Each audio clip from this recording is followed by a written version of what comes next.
जनाब मोहम्मद मियाँ साहब, खैर मकदम है आपका रूबी डिजी केबल में, खुश आमदीद। मुझे आपके यहाँ बुलाने पर बहुत खुशी है और मैं आपका शुक्रिया अदा करता हूँ।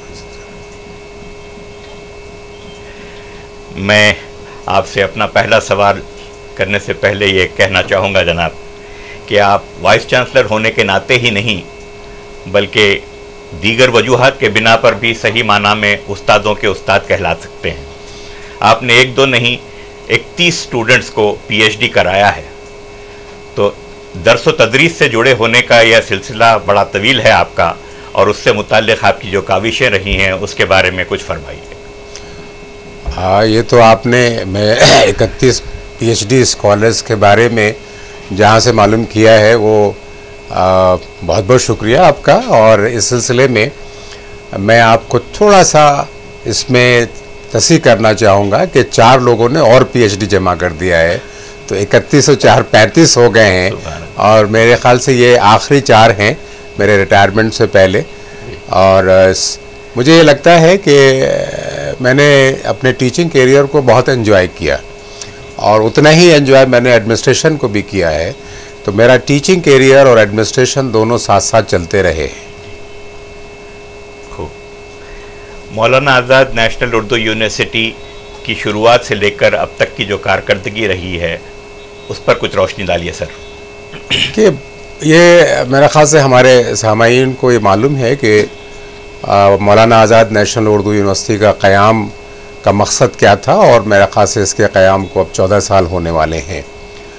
14 साल किसी यूनिवर्सिटी के लिए कोई लंबा अरसा नहीं होता है, लेकिन हमारी यूनिवर्सिटी ने, और मैं दूसरे इदारों के बारे में भी बात करना चाहूँगा कि जो इदारे इसके साथ कायम हुए थे, तो हमारी यूनिवर्सिटी ने उनके मुकाबले में बहुत तरक्की की है इन 14 सालों में। जहाँ बहुत सी इमारतें वजूद में आईं और हमने अपने कैंपस को डेवलप किया, वहीं पर हमारे कोर्सेज़ में भी काफ़ी इजाफा हुआ है और स्टूडेंट्स की तादाद भी मुस्तकिल बढ़ती जा रही है। मैं ये भी कहना चाहता हूँ कि मेरे मुझसे पहले जो 2 वाइस चांसलर्स हुए उनके बारे में भी कहना बहुत ज़रूरी है कि दोनों वाइस चांसलर्स ने जिस तरह से यूनिवर्सिटी के क़याम में और उसको डेवलप करने में अपनी मेहनत का सबूत दिया है, वो आपको सामने नज़र आता है। शमीम जयराजपुरी पहले वाइस चांसलर थे जिन्होंने यूनिवर्सिटी के इमारतों का बनवाना शुरू किया और हदबंदी कराई, और पठान साहब ने काफ़ी नई इमारतें बनवाई इस सिलसिले में। तो एक जो बुनियादी काम था वो मुझसे पहले दोनों वाइस चांसलर्स ने बहुत अच्छी तरह से किया। इसलिए मैं समझता हूं कि यूनिवर्सिटी की तारीख़ में इन दोनों वाइस चांसलर्स का नाम हमेशा याद किया जाता रहेगा। जी सर, बड़ी खुशी की बात है आप अपने पेशरों के ताल्लुक़ से भी इतने वाज़ेह तौर पर आवाम को बताने के ख्वाहां रहते हैं, और ये बात मैंने अभी नहीं दीगर मौक़ों पर भी महसूस की। बड़ी खुशी की बात है सर। आपके आने के बाद से तरक्याती काम क्या क्या हुए और उनके ताल्लुक़ से आप किस हद तक मुतमईन हैं और आइंदा क्या करना चाहते हैं? देखिए, कोई भी, मैं समझता हूँ कि तालीमी काम में एक तो ज़रूरत के वक्त की ज़रूरत के हिसाब से भी आगे बढ़ना पड़ता है, लेकिन मैं आपको ये बताना चाहता हूँ कि कुछ चीज़ें ऐसी हैं कि जो यूनिवर्सिटी में महसूस की जा सकती हैं, और कुछ चीज़ें ऐसी हैं कि जो देखी भी जा सकती हैं। जो महसूस की जा सकती हैं कि वो यूनिवर्सिटी के माहौल में, जहाँ तक मुझे अंदाज़ा होता है और मेरे साथी मुझे जो फीडबैक देते हैं कि यूनिवर्सिटी के माहौल में ज़मीन आसमान का फ़र्क आया है, और एक सिस्टम डेवलप हो रहा है यूनिवर्सिटी के, जो मेरे ख़्याल से यूनिवर्सिटी के लिए बहुत आने वाले वक्तों में मुफीद साबित होगा। क्योंकि अगर यूनिवर्सिटी में एक सिस्टम होता है काम का, तो यूनिवर्सिटी में बहुत ज़्यादा अपना वक्त बर्बाद करने की ज़रूरत नहीं होती, और जो वक्त आप लगाते हैं उसका कारामद नताइज निकलते हैं।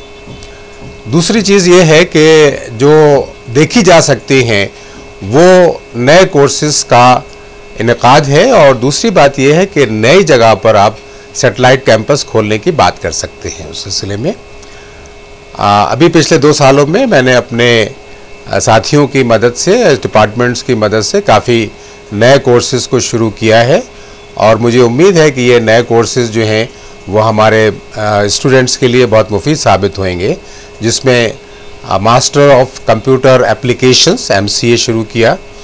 इसके अलावा दूसरे कोर्सेज जिसको मौलाना आज़ाद को शुरू करना चाहिए और मौलाना आज़ाद नेशनल उर्दू यूनिवर्सिटी ने शुरू किया, वो MA इस्लामिक स्टडीज़ है, इस साल हमने शुरू किया है।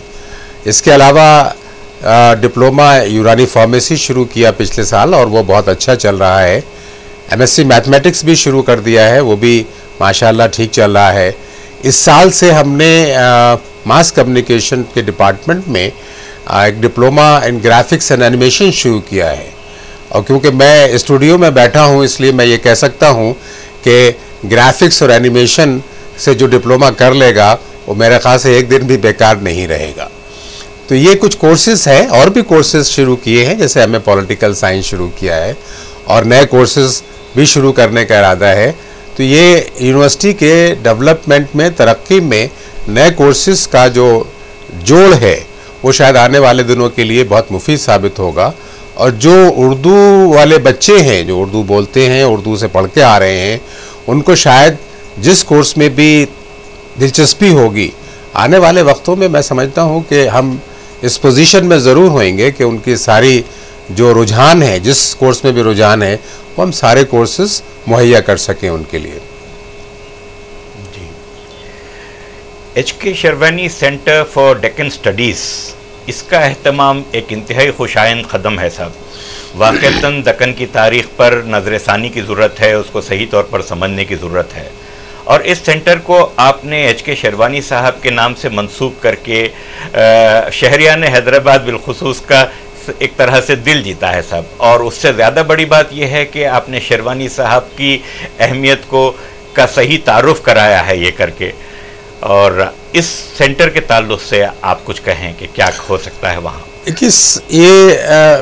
मेरा एरिया तो शायद लोगों को नहीं मालूम है।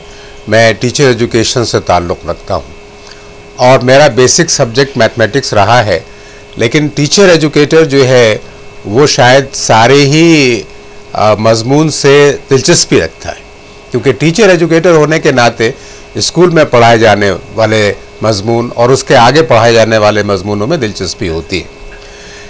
मुझे शायद ये आइडिया ख़ुद नहीं आया कि दक्कन स्टडीज़ का मैं इसको तस्लीम करता हूँ, लेकिन मैं किताब के इजरा में शामिल था और वहाँ एक साहब ने वाइस चांसलर की मौजूदगी से उन्होंने कहा कि फ़ायदा उठाते हुए मैं वाइस चांसलर से एक बात कहना चाहता हूँ कि अगर हैदराबाद में, और वो ख़ास तौर से मौलाना आज़ाद नेशनल उर्दू यूनिवर्सिटी में दक्कन स्टडीज़ का सेंटर कायम होगा तो दक्कन वालों को बहुत खुशी होगी।